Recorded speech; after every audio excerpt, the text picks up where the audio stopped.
This is the Greg Bedard Patriots Podcast with Nick Cattles.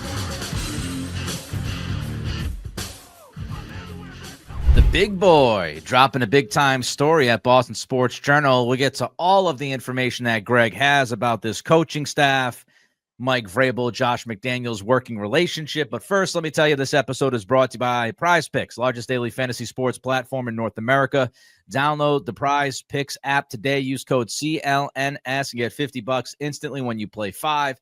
You also want to take the guesswork out of buying tickets with Gametime. Download the Gametime app, create an account, use code CLNS for $20 off your first purchase. And finally, Noturno Home Services, Greg's home comfort company. If you're looking for a team that puts your comfort first, visit noturnohome.com/Bedard for 10% off your next service. Could save you up to $1,000. All right, Greg, before we get to any bigger picture stuff, because we have a lot to discuss on today's podcast, so much so that we decided to record it a day early. Greg texted me last night. He said we might want to roll on Monday versus Tuesday. I've got something coming out tomorrow. So here we are on Monday because there's just a ton of stuff from you in this column. But let me start with the granular thing first, because I know a lot of people have been asking the question about wide receivers coach. Greg, you reported today, you broke this story. Todd Downing is the new wide receivers coach. In a vacuum, before we get to the bigger picture stuff, your thoughts on Downing being the guy? So, I guess where would I start? I mean, look, I'm not going to sort of deviate where I was last week. I mean, I've since done a lot of reporting since last time we spoke, especially since, Felger and Maz, where there was, I had pieces at the Senior Bowl, but not enough to go off of my opinion. A lot more reporting this weekend. But, on the face of it, the Todd Downing hiring, you don't love from Josh McDaniels' perspective because it's yet another Mike Vrabel guy on the offense. And now we're up to 4 Vrabel type guys have been around Vrabel at least a little bit, to 0 with Josh McDaniels. But let's set that aside for a second and deal with, from what I understand about Todd Downing, he has a really good reputation around the league. He's done a lot of different things. He's been a quarterbacks coach with the league, whether that's the Lions, the Bills, the Raiders. He was the Raiders offensive coordinator, tight ends coach, offensive coordinator for Vrabel for 2 seasons. He was fired by Vrabel after his second season. It was with the Jets this past year as the pass game coordinator or past 2 years, quarterbacks coach as well. From what I know about the process, and this sort of is the way it went at all the positions, they went through extensive searches. Specific to the wide receiver position, they talked to a lot of college receivers coaches. But from what I understand, Vrabel was not going to force anybody on McDaniels. From what I understand, Vrabel wasn't even involved in the Todd Downing interview. And so he wanted to make sure that if it was Todd Downing, that McDaniels really wanted him. From what I understand, that is true. McDaniels really wanted him, really liked him. From what I understand, McDaniels, he didn't even need a former receivers coach. He just wanted a really good coach. Yeah. I think it's a bonus that Todd Downing, along with Thomas Brown, can help in game planning. So I think that McDaniels really likes this hire. I mean, even if you look at the wide receivers coaches that McDaniels has had success with, like who was Chad O'Shea, who was Mick Lombardi before they were under McDaniels. And McDaniels is going to be heavily involved in a lot of the positions on this offense, specifically wide receivers. He's one of these guys we've talked about in the past about, like, the coordinator has to coach the coaches and the head coach has to coach the coordinators. And now with Josh McDaniels and all his vast experience, they have a guy who's going to do that. So the bottom line is Todd Downing is known as a really good coach. And the Patriots are excited to get him. Yeah, a few things. I think number one, this would certainly tell us that Mike Vrabel has learned from some of the missteps in his past, and maybe he's, the fact that McDaniels was brought into this situation and given this latitude to really pick his staff and go through these interviews and go through the process, especially the tidbit that you have that Vrabel was not even included in the Todd Downing interview, I think does speak volumes to Vrabel's ability to allow Josh to have a heavy hand on that side of the football, which is what all of us had hoped. And, I think it also shows that Vrabel understands, look, Josh knows what he's doing. I don't need to micromanage that side. I don't need to be, lurking over the shoulder at all times. It's not going to be, early Bill Belichick, Josh. It's going to be more late Bill Belichick and Josh, which was Belichick let Josh do what he had to do and didn't get in the way. And I feel like that is where we're headed, which is very good. I would also say that, as I said last week on the podcast, I'm a big fan, and I know that sometimes, and Bert talked about this, about the two alphas, right? The Vrabel and McDaniels are two alphas. The first step to me of proving that these two guys can work together is the hiring process and how much latitude Vrabel would give Josh. And so I think they're off to a very good start as far as, are these guys going to be two Rams in the facility banging each other's heads? It doesn't seem that way, and Greg will talk more about that coming up in a minute. But I do like the idea of, and I said it last week, just get the best guys. And I know sometimes it doesn't always work, but if you can find the best, if you can find the brightest, and you can find a way to work together, now you've built kind of this, to steal Bert's word, like an alpha staff. And to go with what Greg said about how much McDaniels will be teaching these positions as well, James White, he went on a media tour last week. I think he was on almost every single podcast aside from this one and my solo one. But James has said a lot, like, about Josh knowing everything. And he knows. I was watching James with Phil Perry yesterday, and James said, look, it's amazing. You'll run a play at practice and something will go wrong.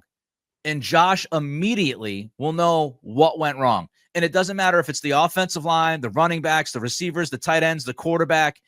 He has this kind of weird ability to kind of soak it all in play by play and be able to just break it down and go, okay, left guard screwed up, or okay, running back didn't do it.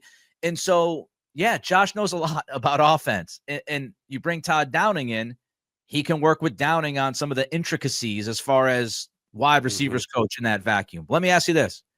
Any shot, Greg, at an assistant wide receivers coach like many other operations have? And is there a shot that assistant could be a former player? Let's just throw it out there. And I know people might ask, what about Wes Welker? Could he be on this staff as an assistant? I mean, it's possible. I think Wes is a little bit beyond that at this point. He's graduated from that to being like a full-fledged wide receivers coach. His name was not brought up to me, but yeah, I wouldn't be surprised if they get some sort of, young receivers coach to bring in to be under Downing and McDaniels, but I have not heard Welker's name. Yeah, Mike Reese did report over the weekend that Welker was at least considered. Now, we can play a lot with that word. was he seriously considered, or was he, we talked to him for a little bit, and he was on the list of 50. We don't know. All right, before we get to one thing real quick, what you were talking about with McDaniels, like the people who know him, who've been around Josh, I mean, if people don't know already, they think he's just brilliant. And the story you just told via James White perfectly illustrates that. But this is also a guy, remember, that I think it was when Josh was in the mix for the Eagles job at one point. He told somebody there with the Eagles, he's like, in terms of seeing the game in all different facets, it's only Nick Saban and Josh McDaniels that Bill Belichick has ever been around that are that smart, that know the game that well, can basically coach every single position. It's just those two. So that just goes to speak to that. All right, before we get to bigger things, before we get to the Vrabel, McDaniels, Robert Kraft relationship, let's first hear from Greg about PrizePicks. PrizePicks is the best place to get real money sports action with over 10 million members and billions of dollars in awarded winnings. PrizePicks has made daily fantasy sports accessible to all. You just pick more or less on at least 2 players for a shot to win up to 1,000 times your cash. Run your game all season long on PrizePick. I'll be revealing my picks later on in the week with our second podcast for the big game, but looking forward to sitting down with the wife, the family, watching the game, and keeping track of all my pick. It's a blast. It's playoff time, and it's now or never. Don't miss out on the last few weeks of football action with PrizePicks, the best place to win cash while watching the playoffs. PrizePicks now offers MasterCard for quick and easy deposits into your account this sports season. Which players are going off, which ones aren't? Make your picks in less than 60 seconds and turn your sports opinions into real money all season long on PrizePicks. Download the app today and use code CLNS to get $50 instantly after you play your first $5 lineup.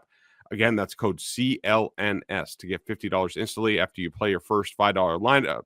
PrizePicks, run your game. All right. On to bigger things here. Mike Vrabel, Josh McDaniels, Robert Kraft. We talked about this last week about a possible arranged marriage. I've pushed back on this over the last several days. It's been all over the place. Multiple radio shows have talked about it. It's found its way into social media.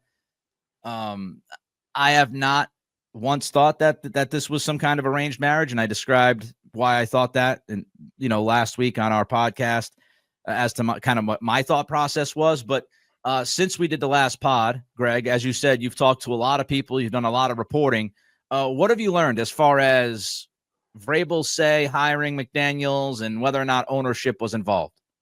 So as far as the ownership angle, as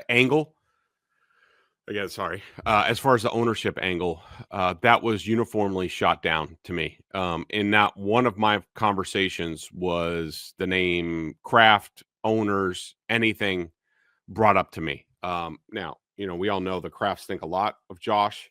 They know that he's done good work here, but that has not come up. Doing a little bit more probing as far as the relationship between Vrabel and McDaniels. I was told from multiple sources that they talked multiple times over the course of this last season. Nothing specific. Like, they couldn't really dial anything down. Like, hey, if I go to X, Y, or Z, like, I want you with me. I think mostly because they didn't know what the landscape was going to be at the end of the day. I don't think for a long time, probably right up until Mayo was fired, I don't think either of them thought that New England was a legit possibility. And with McDaniels, there's, he's at the point of his career. He's got another 3 years left that the Raiders are paying him on a very hefty contract. There's a lot of family considerations for him. Like, he was going to be in the mix for between 5 and 7 sort of offensive coordinator openings around the league. And, they just didn't know how things were going to shake out. I mean, I think if you ask McDaniels, and I'm sure, when he talks to the media, I'm sure he's going to, be very thankful and appreciative that it worked out the way that he did, because he still lives locally. His kids are in school here, all that stuff.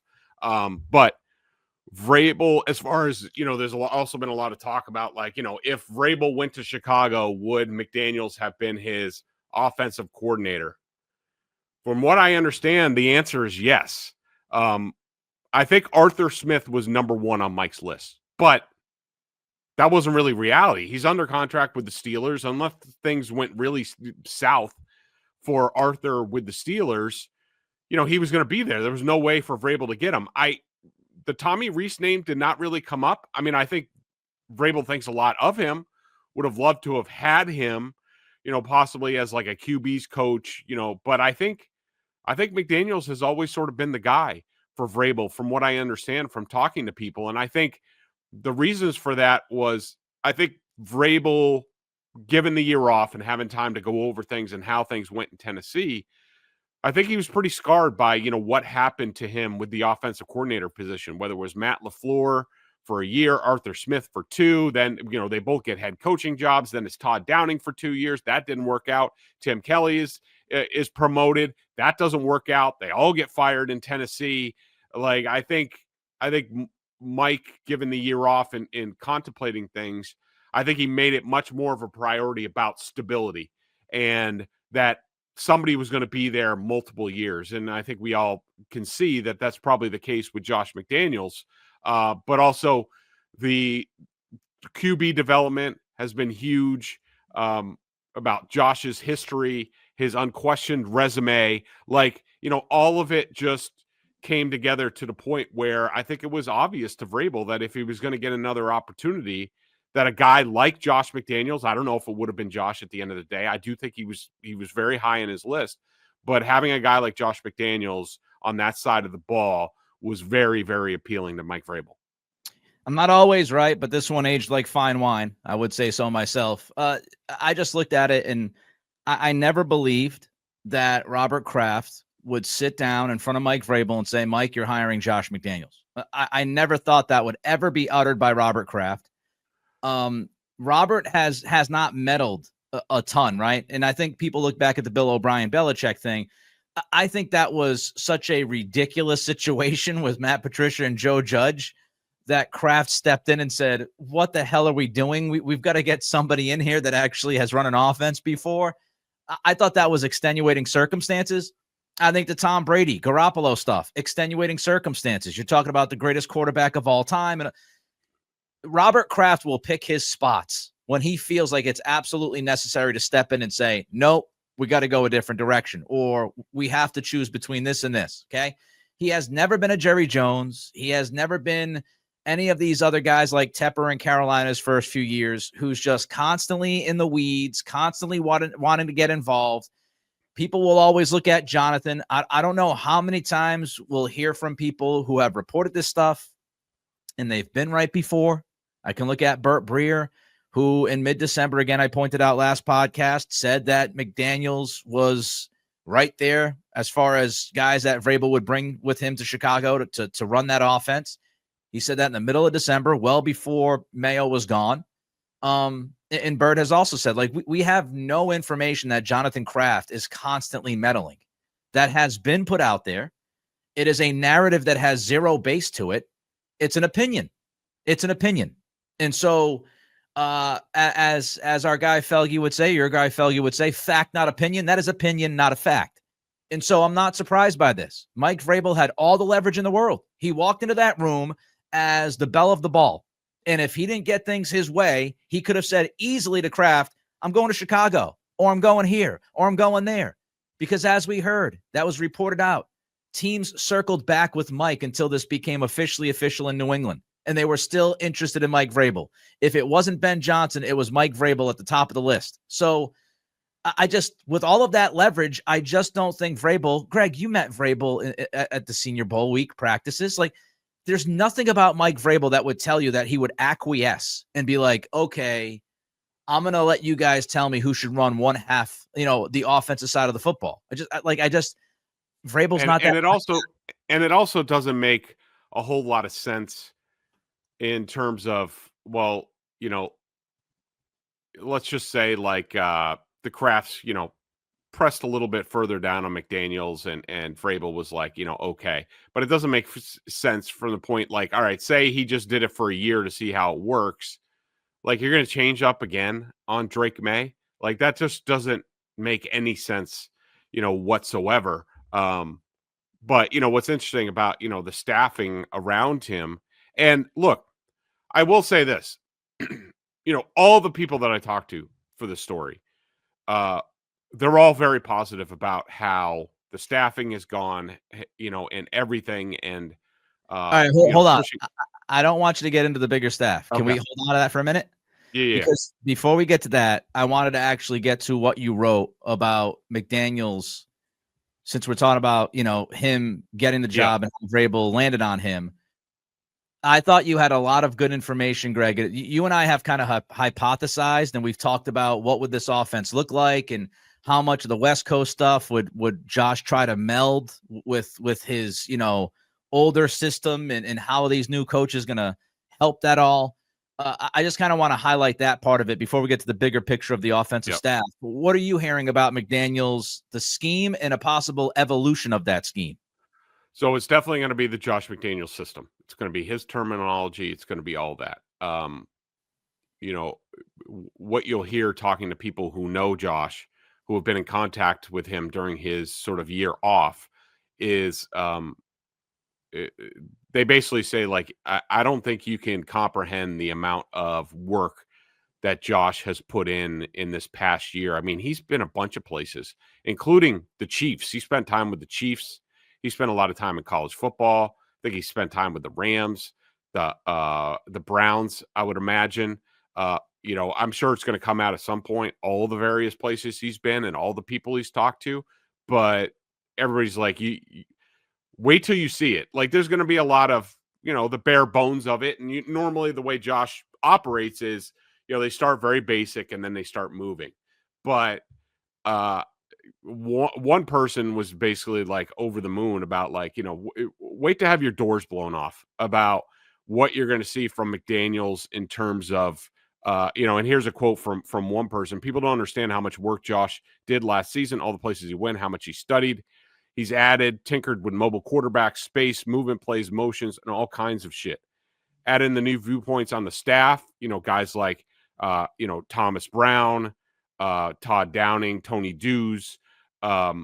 This has the potential to be really cool. Like, people are, they said basically be prepared to be a little bit shocked. Now, knowing me, I'm a natural born cynic. No.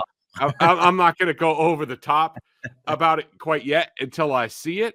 But that's what multiple people are telling me, that he's evolved. You're going to see a sort of an evolution of the Patriots offense. And what's interesting is that, when they went from Charlie Weiss, so Charlie Weiss's Patriots playbook was like this.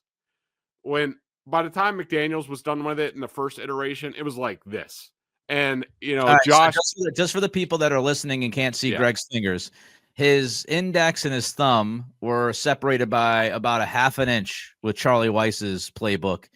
And let's say it was about 2.5 to 3 inches separation with the last iteration, just so people can kind of, see that visualization. Yeah. So, so it's gonna be McDaniels' offense. It's gonna be his terminology. Nobody cares in the building about what quote unquote regression Drake May might have, because they know Drake May's super smart. From what I understand, he's very excited about this.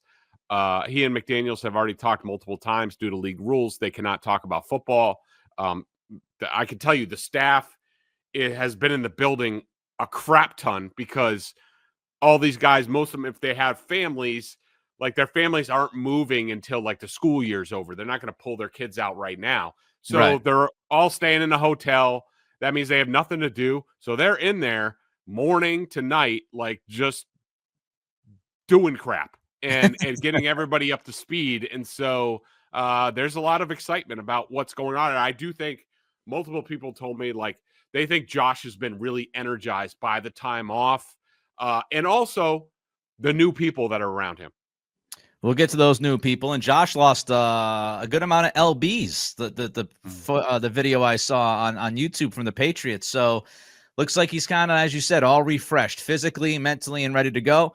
And, it's all about self-scouting. If you truly care about what you do, if you want to improve, if you want to evolve, like, I think a lot of people think about Josh and he's an older guy. He's not even 50 yet. He's like 48. It's just, he started so young with Belichick that people kind of just picture him as like mid-50s heading towards 60. If he wants to get better at what he does and he loves the game of football, which he obviously does, he's a smart guy. He's looking at all of these offenses doing different things. Do you think it didn't dawn on him, like, okay, we didn't run a lot of motion in Vegas. All these teams are now running a shit ton of motion. I probably want to learn more about motion.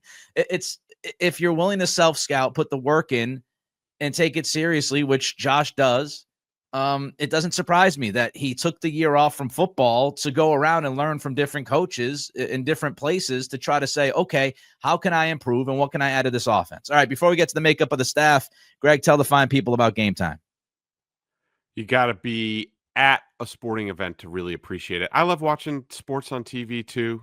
The beers and everything are the right price at home, but you got to be there in person to really experience it. The way to do that is to go through Gametime. Gametime Picks filters out all the fluff to show you only incredible deals on great seats, so you don't have to waste time searching through thousands of tickets. I love the all-in pricing. Toggling this feature shows you the total upfront with none of those surprise, annoying fees at checkouts. Seat views, get a panoramic view from your seat in the app before you buy. I have to have that. I was just looking. As everybody knows, this is Monday, February 3rd, so the Beanpot starts tonight. But the championship game, obviously, is a week from tonight. I was just looking. You can sit in the lower bowl for the consolation and the championship game for $137 all in. That's a great price. Great seats. Also, 118 in the top deck. Great seats. To get there, make sure you download the Gametime app, create an account, and use code CLNS for $20 off your first purchase. Terms apply. Again, create an account and redeem code CLNS for $20 off. Download Gametime today. What time is it? Gametime. Let's talk about the staff now. The makeup of the staff. I want to start here before we go through the staff, Greg. How has the McDaniels-Vrabel partnership worked here in New England since McDaniels officially became the OC? Yeah, they have been in complete and total lockstep on all this. Every single position, there's been extensive amount of interviews. They've done it either separately or together, but they are in lockstep. And really Vrabel is deferring to McDaniels to be like, is this the guy you want? They've seen eye to eye on everything. I think, Thomas Brown, the former Bears and Panthers offensive coordinator, was the interim head coach of the Bears last year, which was kind of a surprising hire, I think, for the Patriots. But, he's one example of that.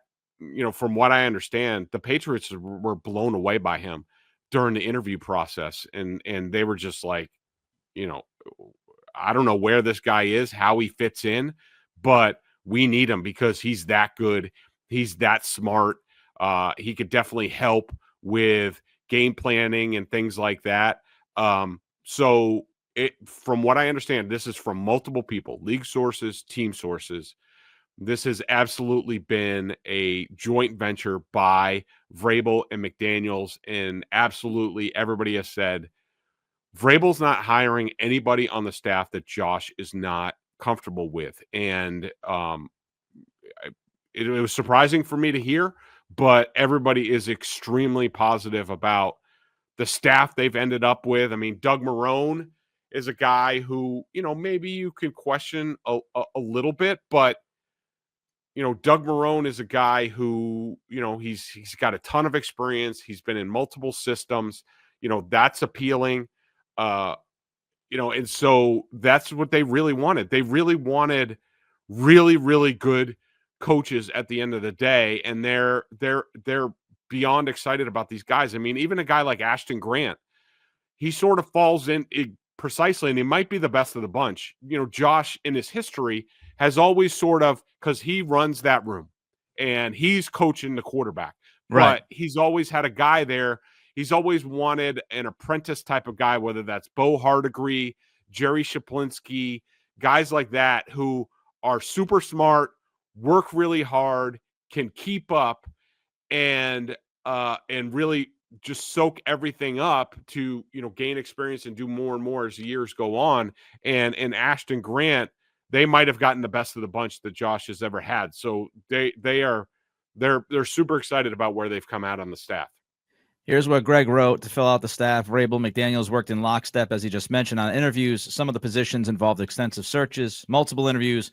Both agreed on all the hires, and they set out to find the best and brightest. Love it. Love that approach.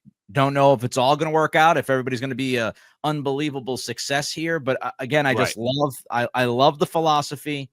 I love the thought of let's just go out and get the best guys that we can get. Well, let's try to build this staff from the young guys like Grant that Greg just mentioned. You've also got Larkin thrown in there from Ohio State.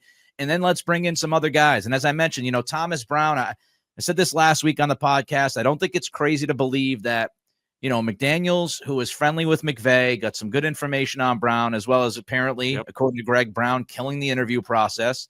And McDaniels said, all right, McVay felt good enough. I've said this from the beginning about the Thomas Brown thing. Whoever talks about Sean McVay in glowing terms, and it's pretty much all of us because the guy is just a great head coach. He really is. If he names you the assistant head coach like he did for Thomas Brown, I'm going to believe that Thomas Brown is pretty damn good and pretty damn smart. Because if McVay said that guy's my right-hand man, I'll take it. He might be wrong. He might be brutally wrong at the end of the day. But if Sean McVay said, I want that guy to be, on my right side here and be my assistant head coach, that speaks volumes of how smart Thomas Brown is and how good of a coach Sean McVay thinks he is. And if Sean McVay not only that, coach, then I think he's a good coach. Yeah, not only that, but Thomas Brown, it took him 1 year to go from running backs coach to assistant head coach / running backs. One year. He had been in college ball before that. So that should tell you, how good he is. I also wanted to point out that, Jason Hufftalling, who's coming along as the assistant offensive line coach, who was Vrabel's final offensive line coach in Tennessee, I kept bringing up the point to the people that I talked to, be like, what the hell with all these Vrabel people? Like, aren't there other people out there? And, one person, actually a couple of people said to me, they're like, Vrabel had some really good coaches on that staff. Some of them, because of what went down in Tennessee, maybe they got a little bit of front over their skis in terms of their development. And Hufftalling might have been one of those guys because the guy, I forget, he just got hired, but the guy before him, Keith Colbert. Yeah, he got fired and Hufftalling kind of got promoted. Probably wasn't, the best thing for him, but all these Vrabel guys, I mean, look, they had a good coaching staff. I mean, I don't think, they ran into issues with offensive coordinator and offensive line, but I think, in general, everyone's been pretty impressed about the coaches that Vrabel had and instructed in Tennessee. Not Clark, Carter. Keith Carter, I think, was the guy you were thinking of.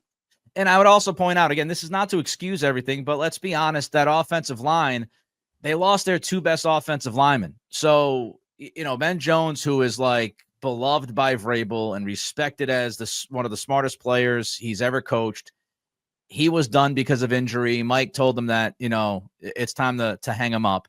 And then Taylor Lewan got hurt and he retired. So two of your best offensive linemen fell off the face of the earth. It's not always easy to replace those guys. They tried to replace them through the draft, and that was a huge swing and a miss. So, there were some circumstances that impacted the coaching. And yes, you can coach and try to get the best out of your players, as Greg and I have talked about. But the decline of offensive line play in Tennessee wasn't just coaching. It wasn't just, they took over the same offensive line and things went terrible. They had some things going on there as well. And I would say this was brought up by Greg as well in his column. We also can't overlook, and I mentioned this last week in the podcast about, how about you go out and get this guy? How about you go out and get that guy? The first question you've got to ask yourself is, does that guy have a job right now? And so, yes. Chad O'Shea might have been a great choice. Chad O'Shea is currently employed by the Cleveland Browns. You can look at all these other guys around the league that there's a couple of them in San Francisco now that Josh brought up, and those guys have jobs. So you can't hire somebody for a lateral move. If you go out and you get somebody, you've got to give that person a promotion. And it's not really easy. You pretty much have to tag the coordinator title to give that person the promotion. So, we'll get into it in a minute, but Tony Dews is your running backs coach. If Tony Dews is going to be, along with Doug Marrone or whatever, figuring out the run game, and they're technically run game coordinator, then you're not going to go out and hire somebody and be like, all right, we're going to bring in Cole Popovich. And that's a separate story because of COVID. But we're going to go out and get Cam Brasilio's better, right, in New York. We're going to go get Cam. We're going to bring him down here to New England. Well, if you were going to do that, you have to bring him in and put a coordinator tag with him. So now you're impacting other people's roles that you already have figured out. So it's not just easy to go out there and just pluck somebody from a staff and go, he's now part of our staff. Correct, Greg? Yeah. And, as somebody pointed out to me, it's a good and a bad thing for the Patriots. I mean, it's bad because, do I think Josh would have liked Chad O'Shea or Carm Brasillo or, whoever to come with him. Yeah, sure. I think it'd make things a little bit easier. But it's also a credit to McDaniels and Bill Belichick that they coach these guys to the point where they're good coaches and they're really valuable to these places and they don't want to let them go. So it's a double-edged sword. But I do think that was impressed upon me, that really the reason why that Josh doesn't have any of his people around him is like the people that he would want, they're just not available. And so they had to make other sort of, they had to forge another path. But trust me when I tell you this, that Josh is undeterred about that. And he's just fine where they are. All right. We're going to look through the offensive staff and maybe a name returning somewhat to the staff. And I know a lot of people, I tweeted this out earlier today, a lot of people fired up about this name. Meanwhile, you can check out BSJ, $50 for the year. Bedard Giardi tag teaming on the Patriots, film, best sources around. Greg just dropped the mother load of a story that we've been discussing today on the pod. Check them out. Download the PrizePicks app today. Use code CLNS. Get $50 instantly when you play $5. Take the guesswork out of buying tickets as well with Gametime. Use code CLNS for $20 off your first purchase. Download Gametime today. All right, before we get into the offensive staff, piece by piece, because I want to first throw in another name that could be somewhat in the mix here. I don't want to overblow this. I don't want to go too bananas, Greg. But Greg Bedard wrote a name in his column today that got people very excited, and that name is Dante Scarnecchia. Yeah, you're right. I don't want to oversell this, and I don't want people to go nuts. Because I could tell you, probably Scar would wring my neck and bitch me out like I was one of his linemen. Love that guy. Three different sources mentioned his name to me about being around more. One was stronger. Two sort of really downplayed it. As far as how much he's going to be available and how much he's going to be around. I would be surprised if, knowing Dante and how he is the total from, coming up through the armed services and his coaching career, he is all about the team. He's never about himself. He is not going to, be quoted and say I'm going to come in and do X, Y, and Z. I would be surprised if we ever see him, and we probably won't hear much about it. But, given he thinks the world of Vrabel, they went into Patriots Hall of Fame together. He and Josh McDaniels have been basically, they were running mates for a very long time. They're very close. They've stayed very close. And Dante Scarnecchia has known and has a great deal of respect for Doug Marrone for many, many years. And because they're running the old system, given Dante's right down the road as well, most people suspect that Dante is going to be around some whenever these guys might need something. And it might be as little as, hey, can you come in for a day or a half a day and teach us about this blocking system and sort of what Josh wants on these types of plays? Or can you take a look at this player? Or just, hey, here's a computer, watch some practice film and tell me what you think. I think he's going to be around. I don't think it's going to be a ton, but people around the building, it would not be a surprise if they see him at various times over the course of the next year, probably more so in the off season than in season, but we'll have to see.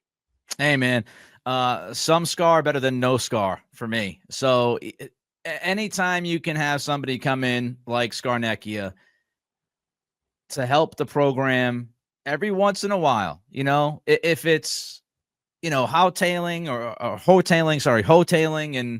and Marrone are watching a certain lineman and they're getting ready for the draft and they say, well, we love this about him. We might not love this about him. Let's see what Scar thinks. Just to throw it off of Scarnecchia. There's no problem with that. That's not going to hurt anything. To get his eyes on some of these prospects, if he wants to be involved like that, I think it's great. And if he wants to help Marrone along with, hotetailing and maybe some other guys on the staff, I think it's great. If he wants to help McDaniels with some of this, again, even if it's, once every week, once every couple, whatever his schedule is, if Scar's in the building, it's a good thing. And I think that's what we take from it. Yeah, and one more thing, it's sort of I think I mentioned this in the last pod that the offense in this system, and so now we know for a fact that they're going back to the old system and how the game plan and things like that. The offensive coordinator and offensive line coach are in lockstep. They have to work together on everything. Basically, like the offensive line coach and Hufftalling, I'm sure, will be involved in this as well. But they're in charge every week, drawing up the blocking scheme for passes, for runs, like all this stuff. Basically, McDaniels, like I saw with Bill O'Brien in Houston, he'll be like, all right, this is what we're thinking this week. This is the timing, like, go draw it up. So, could I see Marone? I don't know if Marone's ever done that before, but could I see, Scar going in the building to hang out with Marone and be like, hey, tell me how Josh works and what the process is and sort of the way you did things. Like I could definitely see something like that. Another little note that Greg had before we get to the offensive staff and his story, and I found this to be, somewhat enlightening, because I think a lot of people would think Scarnecchia, Belichick guy, Belichick, Scarnecchia guy, and Scarnecchia, when he came back years ago, Bill might have kind of massaged that and got him back in the building. But Greg, reports that it was McDaniels, actually. That was a gigantic reason why Dante was open to coming back, because he respects the hell out of Josh McDaniels and enjoyed working with him. And so he was like, yeah, I guess I'll come back now that Josh is back. I could work with Josh again. So as Greg just mentioned, those guys have a very tight relationship. And, it's funny because a lot of people will, respect Scarnecchia and speak about him like he's one of the best. But some of those people, same people, will turn around and be like, McDaniels has no idea what he's doing.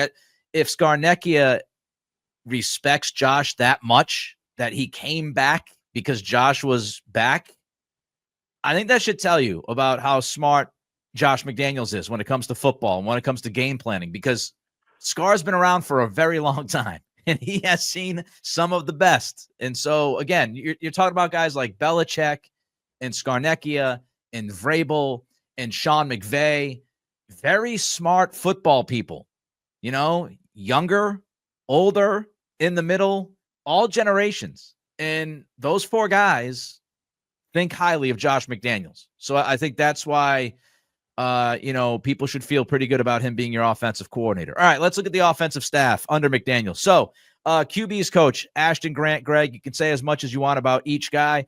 You already said some things about Grant, but it seems like you've heard some great stuff about Ashton. Yeah. The thing that stands out about him is extremely bright, hard worker.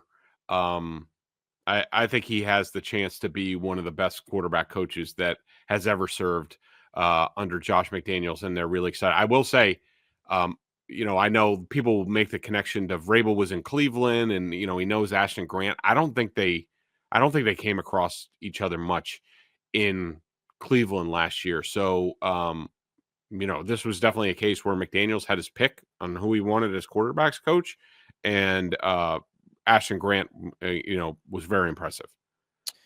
Somebody that we haven't talked about a lot at all is Tony Dews. I mentioned him a little while ago, but running backs, Tony Dews.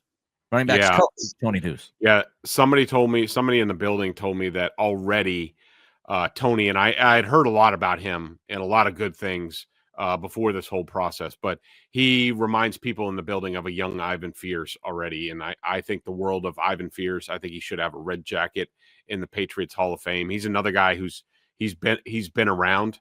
I wouldn't be surprised if he's a little bit more involved. He was sort of, he under previous regimes, he sort of went in and worked out, sort of hung out and watched practice like every day. But Tony Dews is very impressive. He's got a long track record. I mean, when you look at him, he high school coach back in '97. He looks younger than he is. Shout out to him. He's 51. He doesn't look 51. But wide receivers coach at the college level. He's been a tight ends coach. He's been a recruiting coordinator. He's been a punt team coordinator. But really his bag, as Greg mentioned, has been running backs coach for the most part since 2017. West Virginia, then with the Titans. Then he was moved to tight ends coach. I think Greg said that was because, Tony was so respected by Vrabel, and Vrabel thought he was so smart that they wanted to kind of up his responsibility. And then, of course, Vrabel got fired. So Tony was looking for work, and he was with the Jets last year as a running backs coach. So interestingly enough, of course, also with the Jets was Todd Downing last year. So Downing obviously has some kind of relationship with Tony Dews. You've said a lot about Todd Downing. Anything else to add, or we move on to the next guy? I just found it interesting that he was the last interview for wide receivers coach that they had. And like I said, Vrabel took himself out of the mix because he didn't want to be, put any sort of pressure on Josh McDaniels, but McDaniels was very comfortable with him. Some might want us to throw this in there. So I will, out of transparency, I'm sure Greg is aware of this. I am aware of this. Todd Downing was arrested in November of 2022 for a DUI. It's a personal mistake. He has worked with the Jets the last couple of years. There's been nothing else that I've seen since that. So yes, we're aware of it. Don't think it's a huge part of the headline here. Thomas Brown. Greg, you talked glowingly about Thomas Brown. But here's the question I have for you, because I think you put this in the column at some point. How much could we see of Thomas Brown impact this offense as far as, the evolution process? Will we see some of the McVay stuff that Thomas is aware of that he could maybe sprinkle in with McDaniels as McDaniels puts this all together? Yeah, some of it, but I do think, and somebody pointed this out to me, that that what McVay likes to do, the run game, the boots, play action, stuff like that, McDaniels already does. And Right. But I do think, and McDaniels also has, whether it's Kyle Shanahan or Sean McVay, like he has really deep relationships with, all of those guys, out of that tree. So I'm sure he'd be open to it. But I don't think it's a case of like, he'll definitely weigh in. I mean, McDaniels will listen, and we'll have to see how that comes together. Seems to be a mixed bag about Doug Marrone. There seems to be a lot of people, and yes, it's official. Doug Marrone will be working with the offensive line as we had expected. But there's some pushback about Marrone about how he hasn't necessarily developed a lot of young guys. But if you talk to people, Greg, within the game, including Scarnecchia, I mean, they sing this guy's praises. So how do we kind of balance that? Some of the pushback to go along with how well respected he is. Yeah, I think Vrabel and McDaniels really wanted somebody who was experienced and in multiple systems. And, there is a lot of respect for Marrone. Now, is he pretty gruff and, can rub people the wrong way? Yeah, but show me a good offensive line coach that doesn't do that. I mean, Scarnecchia wasn't a bag of joy every day either. And I think he was okay. But I do think somebody told me that Huff-Talling is a really good guy. They've really enjoyed having him, and they think that the balance between Marrone and Huff-Talling is going to be really good for the players. All right, last guy here. I don't even know if you have anything on him. Riley Larkin from Ohio State. Did you hear anything about him, or just kind of the great unknown on this staff? Nothing about him, but I did want to add, because Giardi reported this, I think, on Saturday. So Ben McAdoo is moving to the defensive side of the ball. He will not be involved in the offense. And, looking in my notes right now, so what I was told is he's going to be like the offensive perspective in the defensive room, sort of an advanced guy, help with each opponent. It'll be more of like a in-season thing to help on that side more than anything. But McAdoo is definitely going to bring an offensive perspective to the defensive room and won't be involved with the offense. Last thing I had for you today, and I hope people have enjoyed this podcast because it's been full of information, intel, and all that. We found out also over the weekend, Greg, that reportedly Matthew Slater is leaving the building. He will not be part of this staff.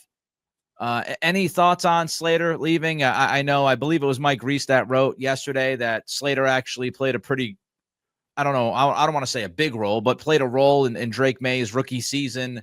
And May had kind of, enjoyed going to Slater and having certain conversations. Anything about Slater? Are you surprised, or Slater was a Mayo guy and it's kind of what comes with the territory here?